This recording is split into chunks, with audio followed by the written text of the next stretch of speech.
Salut les amis, j'espère que vous allez très bien et je suis ravi de vous retrouver à nouveau sur Easy Training pour une nouvelle vidéo intéressante sur le sujet Kubernetes vs OpenShift. L'une des questions que je reçois énormément lorsque j'anime une formation en entreprise sur Kubernetes, c'est pourquoi on parle énormément d'OpenShift? Quel choix faire? On entend parler de Tenzu, on entend parler de KS, on entend parler de AKS, mais comment est-ce qu'on fait pour réaliser un choix? Quel est le meilleur outil? Qu'est-ce que tu nous conseilles? C'est autant de questionnements que je reçois au quotidien sur cette thématique et c'est pour cette raison que j'ai décidé de faire une vidéo. Si c'est la première fois que vous regardez une de nos vidéos, je suis Diran Tafel, formateur passionné dans le monde du cloud et du DevOps et je réalise des vidéos au quotidien pour aider les gens à monter en compétences et pour partager également mon expérience. Donc si cela t'intéresse, je t'invite à t'abonner et à activer la cloche de notification pour être informé de la sortie de nos vidéos techniques ou alors stratégiques et business au quotidien. Voilà. Nous allons donc entrer dans le vif du sujet et je vous donnerai mes arguments par rapport à ce que j'ai vu sur le terrain chez les clients. Avant d'entrer dans les détails sur la différence fondamentale entre Kubernetes et OpenShift, il est important de planter le décor. C'est pour ça que j'ai intitulé la première partie de cette vidéo « Pourquoi utiliser les orchestrateurs ?» Alors, pour répondre à cette question, on va déjà faire un petit schéma qui nous permettra de mieux comprendre à quoi vont nous servir les orchestrateurs. Alors, lorsque vous êtes dans un environnement de production, généralement, vous avez plusieurs serveurs. Imaginons vous êtes là et vous avez différentes applications. Imaginons vous avez l'application A, vous avez l'application B, C et D que vous souhaitez déployer. Étant donné qu'on fonctionne dans l'univers des microservices, je parlerai essentiellement de conteneurs. Donc, imaginons vous avez 3 serveurs. Lorsque vous souhaitez déployer cette application, la question que vous allez vous poser, c'est quel est le serveur le plus approprié pour recevoir cette application? Quel est le serveur qui a les ressources nécessaires disponibles pour pouvoir répondre à ce besoin? Donc, ça veut dire que si vous avez 3 serveurs, vous allez éventuellement regarder sur chacun ou utiliser une interface de monitoring pour pouvoir faire votre choix. Mais imaginez que vous avez donc 500 serveurs. Ça peut devenir une tâche extrêmement ardue de faire ce meilleur choix-là. Donc, imaginons on a mis le A ici, donc l'application A. Ensuite, on aimerait par exemple que si ce serveur-ci tombe, qu'automatiquement, l'application vienne en effet sur ce dernier. Ça veut dire que première chose, il faudra en effet que le choix soit fait de façon intelligente et consciente. Il faudrait également qu'en cas de problème sur un des serveurs, du coup, notre application soit migrée sur le second serveur. C'est le même principe que les VM avec la suite vSphere, vCenter, ES, etc. C'est le même principe, mais sauf que l'on travaille avec des conteneurs. Et du coup, imaginez, vous avez par exemple une application C qui a besoin absolument de tourner sur une machine qui a une carte graphique NVIDIA Tegra K2 pour les fans de jeux vidéo. Mais du coup, il faudrait trouver le moyen de contraindre cette application à s'exécuter sur le serveur qui a cette carte graphique-là. Donc, ça veut dire que là, on est dans des problématiques de production parce que ce travail qu'on réalisait avant à la main avec 1-2 serveurs, il faut maintenant le généraliser à l'échelle parce qu'on ne peut plus avoir le temps de faire les choses à la main. Il faudrait par exemple que si on souhaite déployer une application en plusieurs réplicas, du coup que les réplicas de l'application A soient déployés de façon intelligente en fonction des ressources disponibles. Et donc, 2 concepts émergent, 2 concepts particuliers. Le premier concept, c'est l'aspect cluster. Dans un premier temps, il faut mettre toutes les machines dans ce qu'on appelle un cluster pour qu'ils soient en effet vus comme une seule entité. L'ensemble des nœuds se connaissent. Cluster. Et ensuite, pour pouvoir faire les choix, les meilleurs choix, pour déployer ensuite l'application. Donc, cette intelligence-là, on l'appelle également le scheduler. Et c'est souvent l'ensemble-là que l'on va appeler orchestrateur. Je dis bien, c'est une façon de voir. Orchestrateur. L'orchestrateur est souvent comparé au scheduler. Mais je dis bien, ne vous agrippez pas sur le vocabulaire. Non.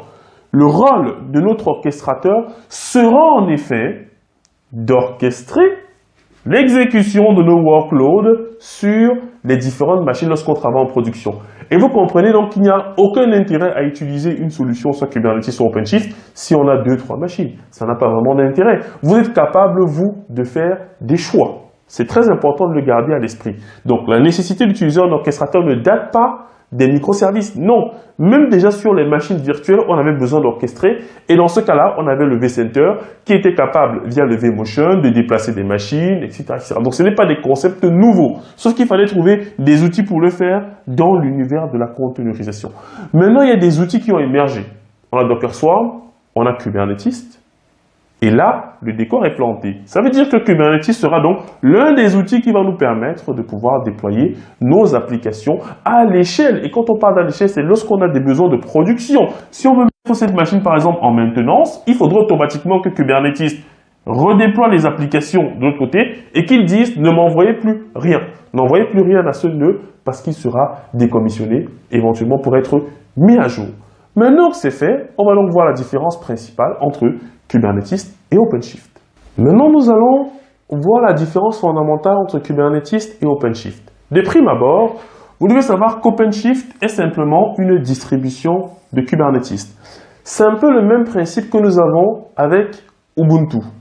On peut partir d'Ubuntu et produire différents autres OS. Par exemple, Kubuntu, Edubuntu, etc., etc. Ça veut dire qu'on va prendre en effet l'outil, le noyau, et on va dessus rajouter différentes couches en fonction de nos besoins, en fonction des besoins que l'on souhaite répondre. Par exemple, Edubuntu embarque déjà des logiciels qui sont liés au monde de l'éducation. Ça va être en effet le même principe pour Kubernetes, OpenShift et les différentes distributions qui vont naître. Alors, je ne prétendrai pas connaître l'ensemble des distributions Kubernetes qui existent. Non, je sais par exemple que OpenShift c'est pour Red Hat, Tanzu c'est pour VMware, et vous avez également les solutions cloud. Maintenant, si on revient plus spécifiquement à OpenShift, vous comprenez en réalité qu'il n'y a pas de comparaison en fait à faire. OpenShift utilise déjà Kubernetes. Le voici ici. Ça veut dire que OpenShift, c'est simplement une distribution de Kubernetes qui va rajouter dessus pas mal de concepts intéressants. C'est-à-dire, de façon native, quand on va déployer OpenShift, il va nous mettre en place des outils qui, en effet, s'intègrent parfaitement à l'écosystème de Red Hat. Vous avez la partie CI/CD, que moi j'aime énormément, et qui fonctionne avec Tekton. Donc, si vous avez des questions par rapport à Tekton, on a une formation intéressante sur le sujet. Donc, il propose déjà une solution de pipeline. Et l'un des aspects que je trouve magnifique avec OpenShift, c'est qu'on peut travailler directement à l'aide de l'interface graphique. Bon, les gens me diront maintenant, il y a Lens. Oui, c'est très bien, il y a Lens, mais je ne suis pas sûr que Lens se comporte par exemple comme l'interface d'OpenShift qui nous permet de gérer en fait nos applications comme une solution SaaS. C'est-à-dire, vous avez une interface et cette interface-là, vous pouvez définir un catalogue d'applications. Par exemple, si je veux déployer l'application de comptabilité, je n'ai qu'à cliquer sur le bouton et ça déploie en fait l'application sur le cluster. Et je trouve que c'est intéressant parce que ça enlève une certaine épine du pied des développeurs. À ce moment-là, les développeurs sont beaucoup plus à l'aise parce qu'ils ont vraiment une plateforme de CaaS, de conteneur as a service. Et de plateforme même as a service, j'irai plus loin. Ça veut dire que lorsque j'ai développé mon application, du coup, il me suffit de la rajouter au catalogue des applications. Et les gens peuvent utiliser ce que j'ai fait pour réaliser eux-mêmes leur propre application dans le catalogue. Donc, c'est un écosystème assez magnifique.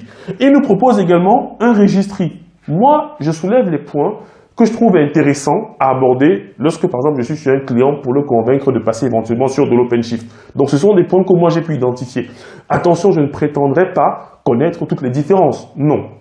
Je précise ici les points que moi, j'ai trouvé extrêmement intéressants et utiles. On a la partie registry.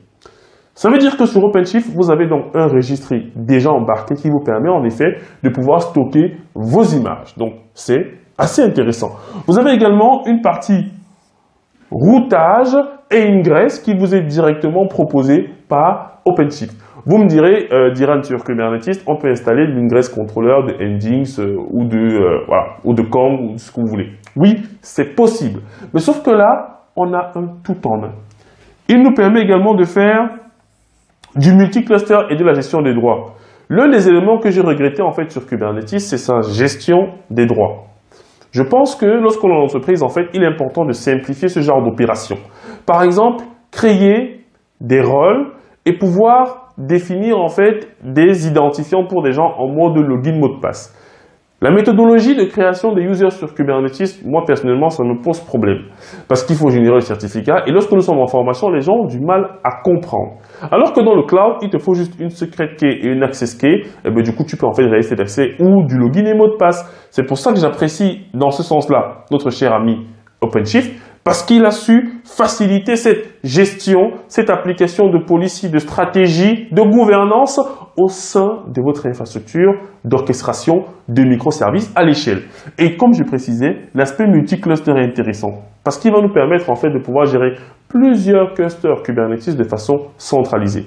On peut faire la même chose dans l'univers Kubernetes, mais sauf que le problème c'est que Kubernetes, en fait, on aura un écosystème. On aura un écosystème assez intéressant. Et ce sera plus ou moins à vous d'installer les outils équivalents et éventuellement de les maintenir si nécessaire.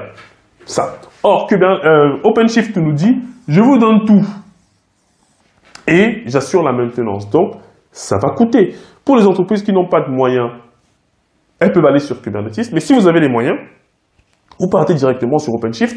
Mais sauf qu'attention, OpenShift coûte souvent tellement cher que des entreprises préfèrent utiliser une solution comme EKS. Maintenant, ça va dépendre des points de vue financiers. Moi, je parle essentiellement de la partie technique et de la facilité que ça nous offre.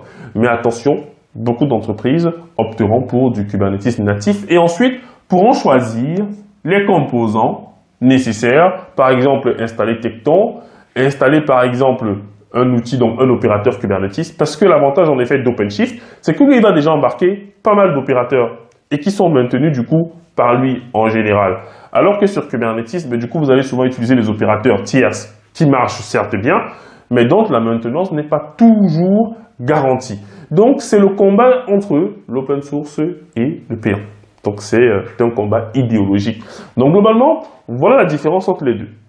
OpenShift, Kubernetes, Ubuntu, OpenShift, une distribution, Kubuntu et du Ubuntu, etc., avec des composants déjà mis à l'intérieur pour nous permettre de gagner du temps et d'être rapidement opérationnel et surtout répondre à un besoin bien spécifique.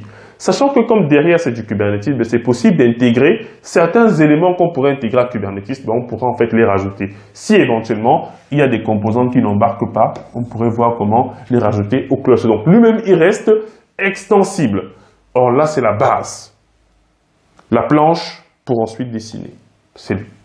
Donc, si cette vidéo, les amis, vous a intéressé, n'hésitez pas à nous laisser un pouce bleu pour nous aider et nous encourager à continuer ce travail que l'on fait au quotidien. C'était Diran Tafel, votre formateur passionné, et je vous dis à très bientôt.